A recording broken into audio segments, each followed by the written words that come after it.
All right, so let's look at example 4. So prior to all this, we laid some significant groundwork in order to understand what's happening whenever we're dealing with sine and cosine and tangent, at least as it applies to right triangles. And so we learned that all it is, it's a ratio of two sides. That's it. They've been conveniently programmed into our calculator so we can call them up to do problems like the one that's right here in front of you. To the nearest meter, find the height of a right triangle if one acute angle measures 35 degrees and the adjacent side measures 24 meters. All right, one of the things I want to call your attention to is the fact that we have two pieces of information. We have an angle and we have one of the sides. If you're going to use trigonometry, you still need two pieces of information, just like the Pythagorean theorem. So usually with the Pythagorean theorem, you just have two sides. Maybe it's a hypotenuse in one of the legs, so you can find the other leg. Same exact thing has to happen for trig. It's just that usually we're exchanging one of the sides for the angle that we have. So speaking of that angle, the next thing that I want to do is figure out what side that angle is across from. And I can see that it's across from the h side, the height of this triangle, so I'll label that one with an opposite. And the other side that we have, the 24, it's touching the 35 degrees. This is the adjacent side. And you can notice that the hypotenuse here, it's not even used, it's blank. Don't even bother labeling it. Whenever we use trigonometry to solve a problem, we only pick one. We don't do all three of those trig ratios. That's excessive. We're just going to pick one of them. So I need to now decide which one of those trig ratios I'm going to use. Let's call up the calculator again. So remember, one of our shortcuts, one of our mnemonics is SOHCAHTOA, so you can start a chant, or you can go, hey, sin, that's oh hell, another hour of algebra. So which one was it? We had O and A, that's of algebra. That means that this thing is tangent. It's the tangent ratio. So the tangent and the sine and the cosine, they are functions, and all functions, like say square root, they need an input. Our input is always our acute angle measurement, 35 degrees. That should be equal to the ratio of the opposite side to the adjacent side. Our opposite side is h, our adjacent side is 24. All right, so now we have just set up an equation that we can essentially solve for h. All right, so think about this for a second. The 24, we got to get rid of it. Currently, it's dividing into the h, so I got to do the inverse. I'm going to multiply it over to the other side to get rid of it, which means that h should be equal to 24 times the tangent of 35 degrees. That right there is the exact answer.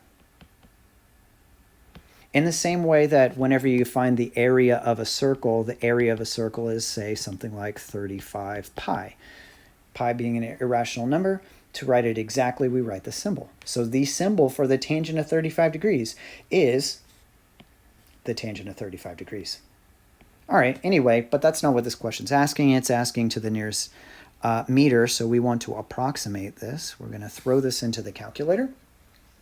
When you use your calculator for these trig problems, make sure that your calculator is set to degrees. You'll have to switch the mode. On this one, I can switch the mode if I wanted to in this menu, or I just happen to have a little degree button I can just use, and you could do the same thing on your TI calculator. If you're using your phone, for example, you'll have to turn it in landscape mode first before you can access the sine, the cosine, and tangent. All right, I was doing a whole bunch of talking. Let's see if I remember what I'm supposed to type in here. So it's 24 times the tangent of 35, I think, 35 degrees. And let's approximate that one. So 16.805-ish, if I round it. 16.805. However, it does say to the nearest meter, which means I want just a whole number. So our h is approximately 17 meters, or height. Now I'm going to pause here, and you're doing something new, fresh, and original, at least for you guys. It'd be a good idea if you had some tools that you can go, hey, does that even make sense? Is that reasonable? So let's think about this for a second. This one is about 17. We have 24 for that bottom side there. And one of my acute angles is 35. That means that the other acute angle has to add up to 90 degrees, which makes this one 55, right? That'd be 80, yeah, 55. Now, one of the things that we talked about in another lesson, the bigger the angle, the bigger the side that's across from it. So 55 is across from 24, and 24 is bigger than the 17 that we have. So that makes sense. So if you can kind of relate those two things, might give you a little bit more confidence about your answers when you're done.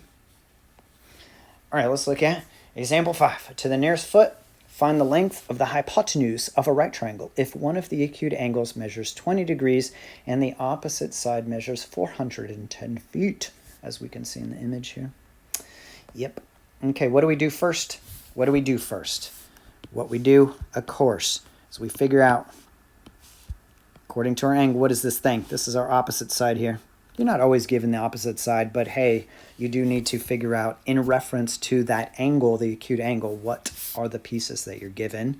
That's the opposite side. Our x here is our hypotenuse. It's across from the right angle. And I'm trying to think, opposite hypotenuse, that's, oh hell, that's sine. We're using some sin here of our angle, 20 degrees, should be equal to opposite, 410, over the hypotenuse, x. All right, I want to call your attention to the difference between the equation that we set up here versus the one that we set up previously. One that we set up previously, our variable was on top and our kind of constant number was on the bottom, 24, and it was just easy to multiply it over to the other side. All right, that's not what's happening here. So let me take you through the process here. Treat this sine 20 as sine 20 over 1, and now it's a proportion, and I can cross multiply that in order to solve it and set the cross products equal to each other. So one cross product would be x times the sine of 20 degrees is equal to 1 times 410, just 410. Okay, so now look at this, switch colors. The sine of 20 degrees. It's just a number. It's being multiplied times x. So to get rid of it, I got to divide both sides by the sine of 20. Right? And then they'll cancel out on that side, and I have x is equal to 410 divided by the sine of 20. And just like before, that's the exact answer, but it wants this time to the nearest foot, just like before, so I need an approximation. 410 divided by the sine of 20 degrees is approximately 1,000. I want it to the nearest whole number, so 1,199. 1199. And this is in feet. All right, I'm going to point something else out to you, and that's this. We started with this equation, sine of 20 is equal to 410 over x. And then we ended up with x is equal to 410 over the sine of 20. I don't want you to have to do the steps that I just did. Whoops, hey, no, I want you to move down so it looks better. That I just did here. I don't want you to have to do this kind of thing every single time. Let's take a shortcut. So notice that when the variable is on the bottom, what it's going to do is just switch places with the sine, the cosine, or tangent, just whatever ratio it happens to be. So I get a division problem here instead. The 410 stays up top, and I'm just going to switch out the x and the sine of 20. When it was back up here on this one, the variable was already on top. So here you just multiply the 24 over, right? So you're going to see that's the variety of problems that you're going to see. You're either going to end up multiplying or you're going to end up dividing. It's kind of like with the Pythagorean theorem. You either end up adding the two squares or you subtract the two squares. All right, so another example here. Use a special right triangle to find the exact values of the sine of 45 and the cosine of 45 degrees. So what special right triangle would we use? I don't know, perhaps one that has 45 degrees in it?